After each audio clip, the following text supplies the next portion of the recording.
아직도 설이죠. 오늘 이른 아침에 예배에 나오신 여러분 모두에게 정말 하나님의 큰 복의 역사가 더하는 한 해가 되기를 주의 이름으로 축원합니다. 세상의 모든 나라들의 공통점이 있습니다. 그건 뭐냐면 명절이 있다는 것이죠. 우리나라에도 여러 명절이 있는데 우리나라의 가장 큰 명절은 뭐라고 해도 이제 설이 가장 큰 명절입니다. 명절은 고향을 이제 자동적으로 이렇게 찾게 만들고, 그리고 그동안 떨어져서 각지에서 흩어져서 한 가족들이 이제 한 자리에 모이면서 그 가족 공동체인 것을 어떻게 보면 확인하면서 더 의미 있는 그런 시간들을 보냅니다. 믿음의 조상이 아브라함인데요, 아브라함은 여호와 하나님을 섬기면서 고향을 떠났습니다. 하나님께서 고향을 떠나라고 하면서 새로운 비전의 땅으로 가라고 하셨는데, 그것이 바로 가나안 땅이고 오늘날은 팔레스타인이라고 그렇죠. 창세기 12장 1절 2절 말씀 보면 이렇게 말씀하고 있습니다. 여호와께서 아브라함에게 이르시되 너는 너의 고향과 친척과 아버지 집을 떠나 내가 내게 보여줄 땅으로 가라. 내가 너로 큰 민족을 이루고 내게 복을 주어 내 이름을 창대케 하리니 너는 복이 될지라. 하나님께서 이렇게 말씀하셨어요. 하나님께서 보여줄 비전의 땅은 바로 가나안 땅이요, 현재 팔레스타인 땅입니다. 사랑하는 성도 여러분, 왜 이스라엘과 아랍 사람들은 수천 년 동안 계속해서 전쟁을 하면서 삽니까? 바로 땅을 차지하기 위한 전쟁입니다. 그러니까 처음부터 우리는 이 땅에서 살았다고 주장하는 이 팔레스타인 사람들과 무슨 소리 하냐, 땅 주인인 하나님께서 우리에게 축복으로 주신 땅이다, 그 가나안 땅은 하나님이 우리에게 주신 땅이다, 약속의 땅이다, 이렇게 주장하는 이스라엘과 지금도 피 터지게 싸우고 있는 거예요. 사실 아브라함이 고향을 떠나 가나안 땅에서 살았지만 얼마나 자기 고향에 가고 싶었겠습니까? 하지만 아브라함과 그 후손들은 하나님께서 떠나라고 한 땅, 그러니까 갈대아 우루, 우상 숭배의 그 땅으로 다시 돌아갈 수가 없었습니다. 그래서 하나님께서 약속하신 가나안 땅에서 고향의 근원인 본향을 사모하면서 살았다고 그렇게 이야기하고 있어요. 고향의 의미는 본적이라 하면 이 본향은 원적이다, 이렇게 말씀을 드릴 수 있는데, 바로 고향의 뿌리가 본향이죠. 히브리서 11장 16절 말씀을 다 같이 읽어봅시다. 그들이 이제는 더 나은 본향을 사모하니 곧 하늘에 있는 것이라. 이러므로 하나님이 그들의 하나님이라 일컬음을 받으심을 부끄러워하지 아니하시고 그들을 위하여 한 성을 예비하셨느니라. 여기서 그들이란 말이 나옵니다.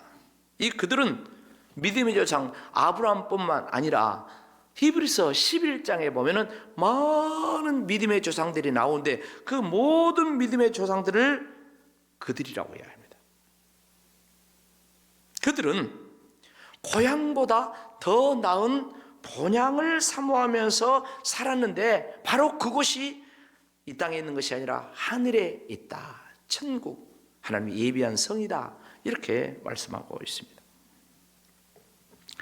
그런 의미에서 이스라엘 백성들이 광야를 사는데, 그 광야는 오늘날 세상을 의미하고, 그리고 이스라엘 백성들이 가나안 땅을 사모하며 나갔는데, 오늘 우리 믿음의 성도들에게는 바로 본향, 이 천국을 예표, 상징하는 그런 의미인 것을 우리가 알고 있습니다. 사랑하는 성도 여러분, 오늘 본문의 말씀은 이스라엘 백성들이 광야 생활을 끝내고 요단강을 건넌 후에 처음으로 진을 쳤던 가나안 땅 입구 길갈이라는 곳의 상황입니다. 길갈은 수치가 굴러갔다. 그러니까 애굽의 수치가 굴러갔다는 그런 말이라고 거기 말씀하고 있잖아요. 요단강을 건넌 이스라엘 백성들은 이제부터 본격적인 가나안 정복을 앞두고 있는데 먼저 자신들을 점검할 필요가 있었어요. 그래서 마지막 과정으로서 이 길갈에서 이제 그 일을 행하는 겁니다. 그러니까 자기들이 점검할 마지막 과정은 뭐냐면은 하나님과의 관계를 새롭게 하는 거였어요. 그래서 하나님과의 관계를 점검하면서 이제 새롭게 하는 그 몇 가지 사건들이 오늘 이제 앞에서 뒤로 이렇게 나오는데요. 이걸 정리하면 몇 가지로 정리할 수가 있습니다. 그래서 이 내용들은 본향을 천국을 바라보며 살고 있는 우리들에게도 매우 중요한 의미를 갖고 있어요. 그래서 이제 그 내용을 지금부터 정리해서 몇 가지로 말씀을 드리려고 합니다. 첫째, 여호와 하나님과의 관계를 새롭게 하려고 이스라엘 백성들이 길갈에서 기념비를 세운 내용이 나옵니다. 이스라엘 백성들은 요단강을 건넜잖아요. 요단강을 건너 나올 때 그 요단강 그 가운데서 제사장이 선 그곳에서 돌 12개를 가지고 나왔다고 했어요. 그리고 그 12개를 오늘 머무르고 있는 자기들의 그 이제 주둔지 이 길갈에다가 이제 돌무더기를 쌌어요. 이걸 저는 기념비라고 이렇게 표현했는데 이 기념비를 이렇게 싼 거예요.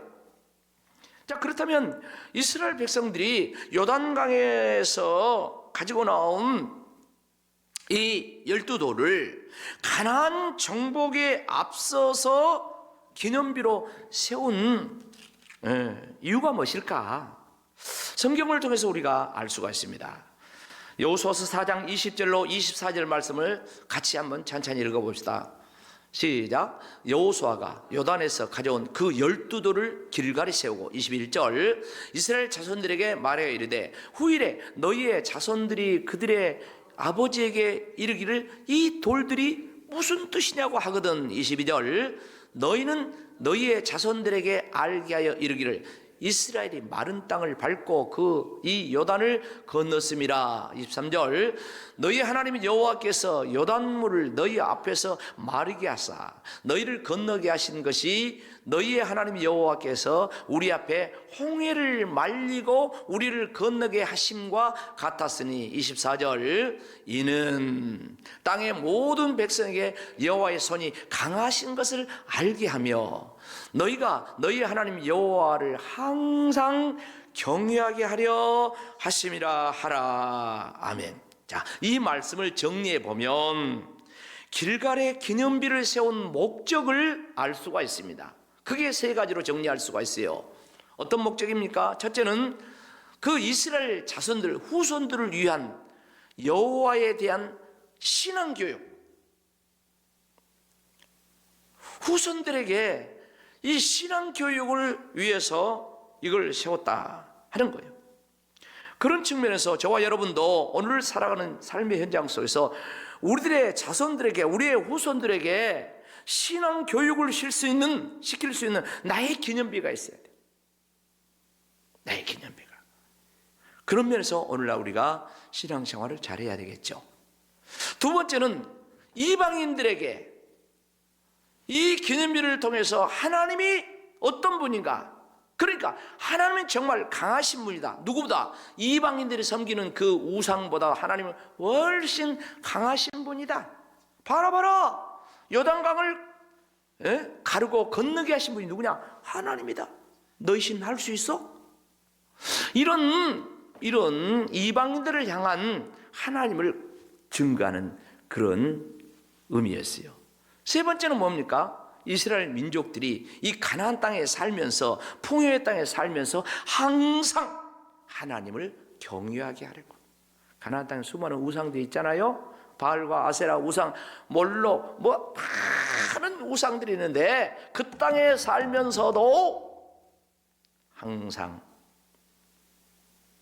하나님이 복 주셨고 하나님이 의대로 산다, 변함없이 하나님을 경외하게 사는 그런 신앙의 의미에서 이 가나안 입구 길갈에 이 기념비를 세웠다는 거예요.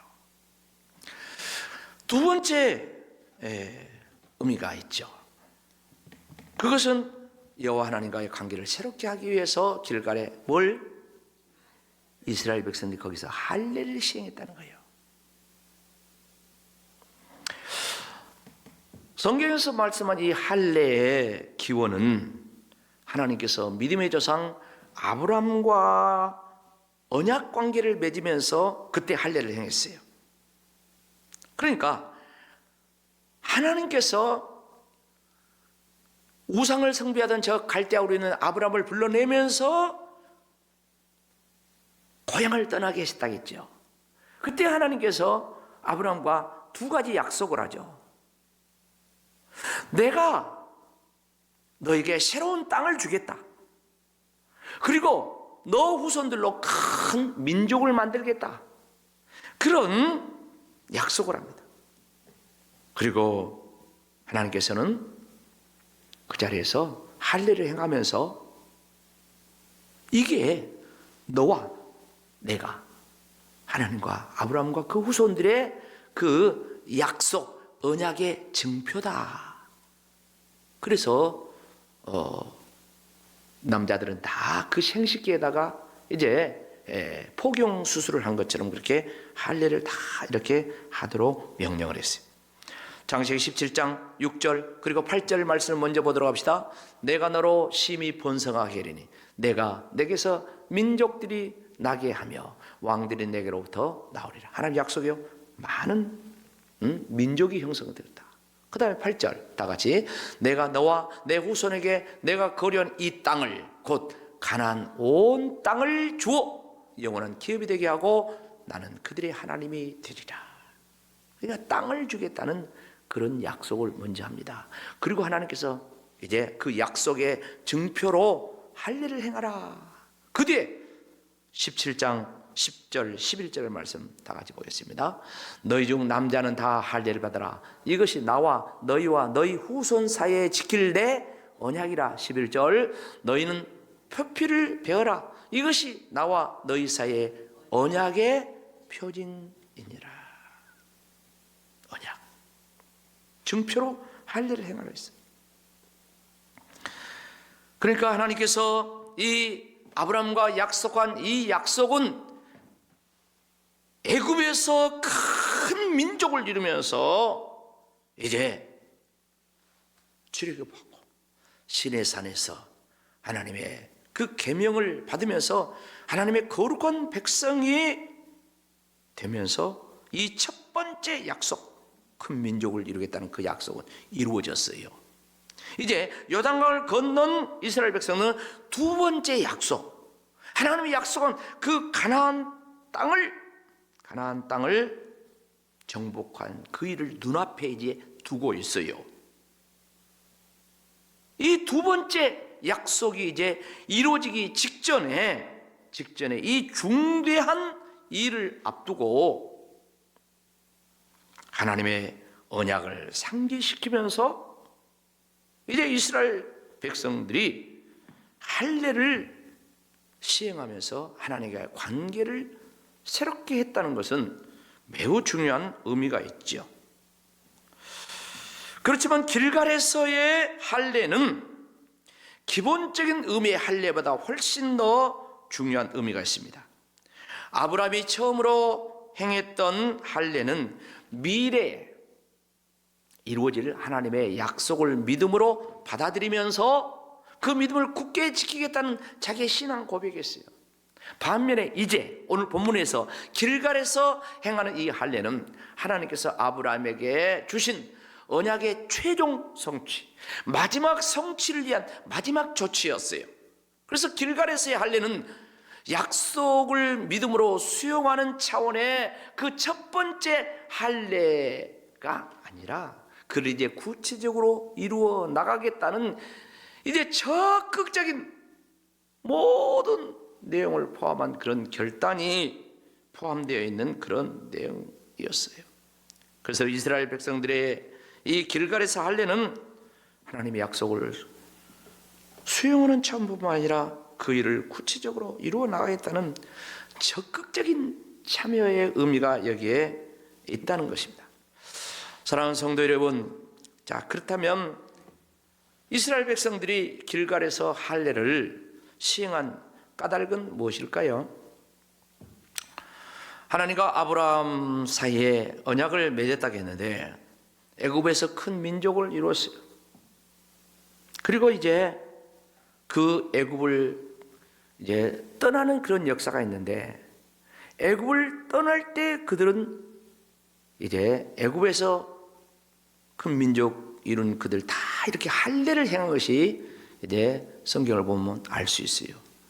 출애굽기 12장 48절에 보면 다 같이 읽어봅시다.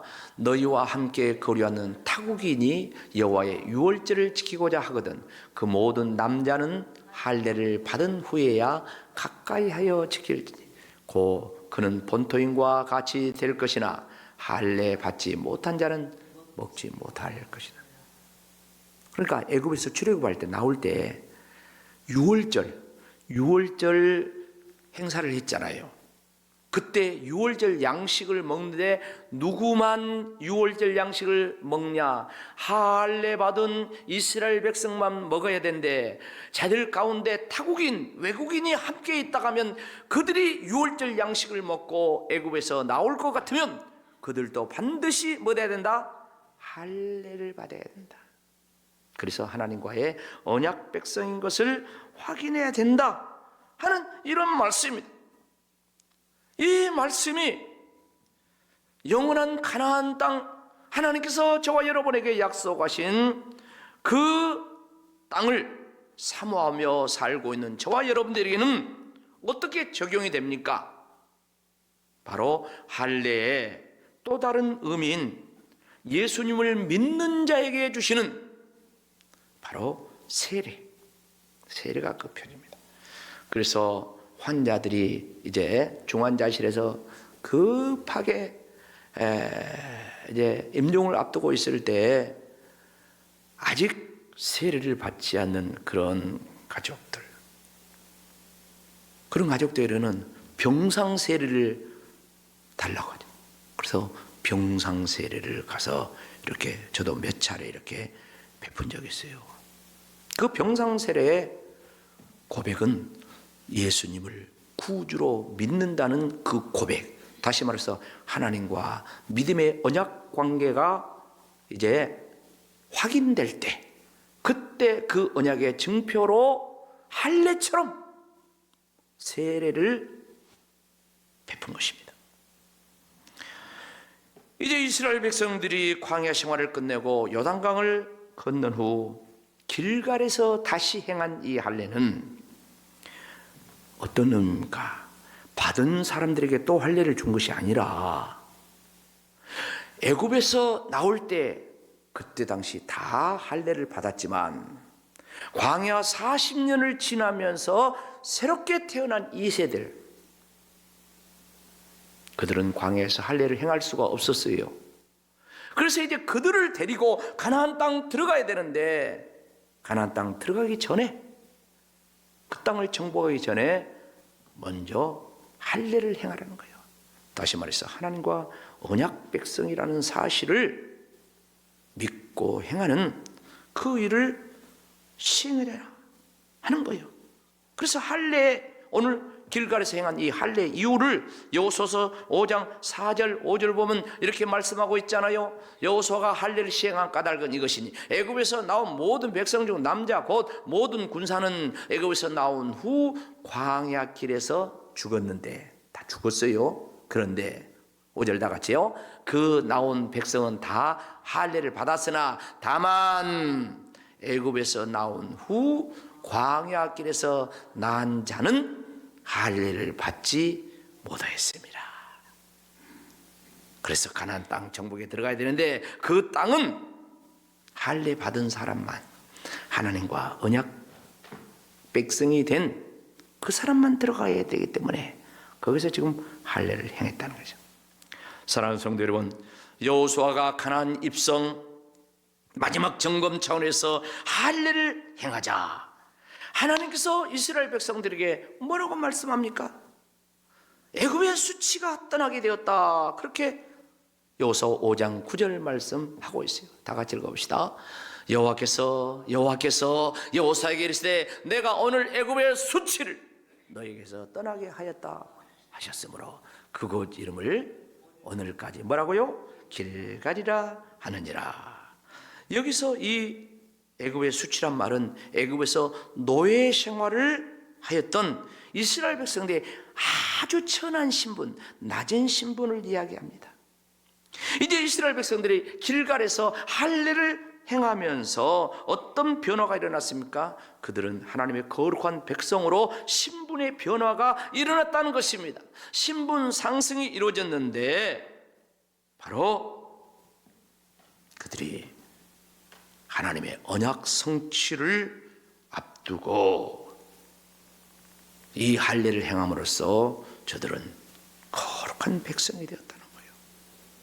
우리 성도들도 마찬가지입니다.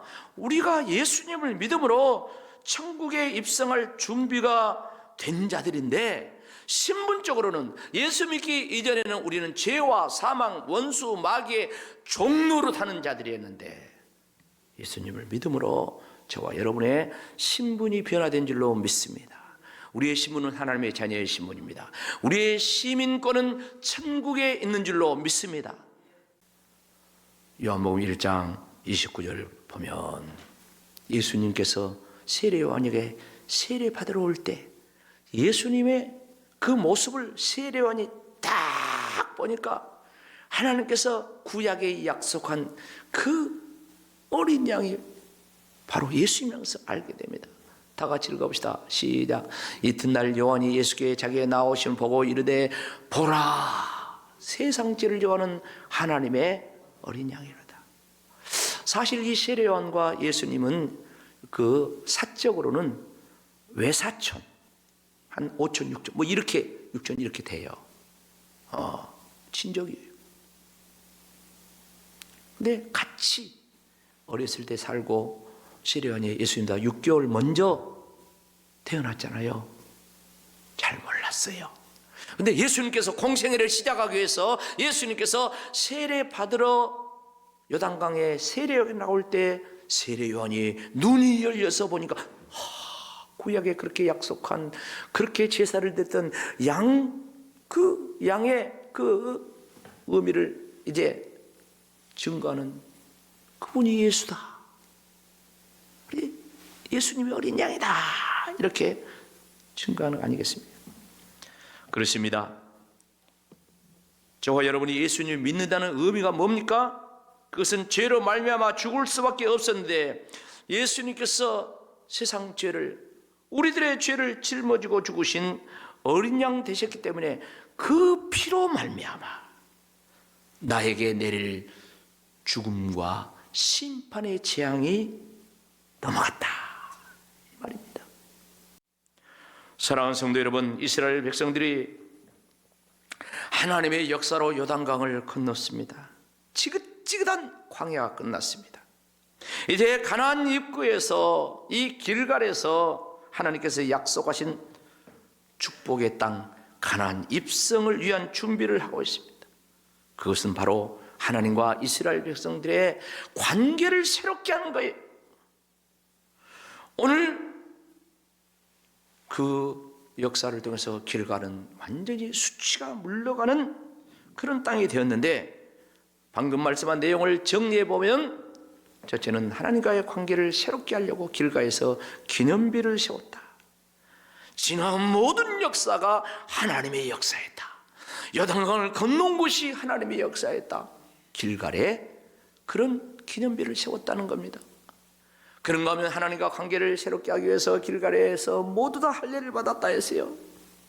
하나님과 이제 언약 백성이 되었다는 그런 말씀입니다. 언약 백성만이 약속의 땅 가나안 땅에 들어가는 거예요. 언약 백성만이 우리가 약속하신 천국에 들어간다는 거예요. 그리고 마지막 세 번째로 하나님과 관계를 새롭게 정립하기 위해서 할례받은 저들의 길갈에서 많은 이스라엘 백성들이 유월절을 지켰어요. 바로 우리가 죽을 수밖에 없는 데가 있는데 이 죽음과 저주 재앙에서 해방될 수 있는 어린 양의 피뿐이었다. 예수 그리스도의 그 십자가의 대속에 흘린 그 피로 말미암아 우리가 죄와 사망에서 심판에서 벗어나서 이제 영원한 본향 천국에 들어가는 자가 되었다. 우리 모두 설을 이렇게 보내면서 이제 어떤 면에서 우리 전통 따라서 새로운 이제 하루를 이렇게 살게 되었는데, 오늘 이 하나님과 관계를 새롭게 하는 이스라엘 백성들처럼 하나님과 관계를 새롭게 정비하면서 약속의 가나안 땅을 향하여서 올 한해도 힘차게 나아가기를 주의 이름으로 축복합니다. 아멘.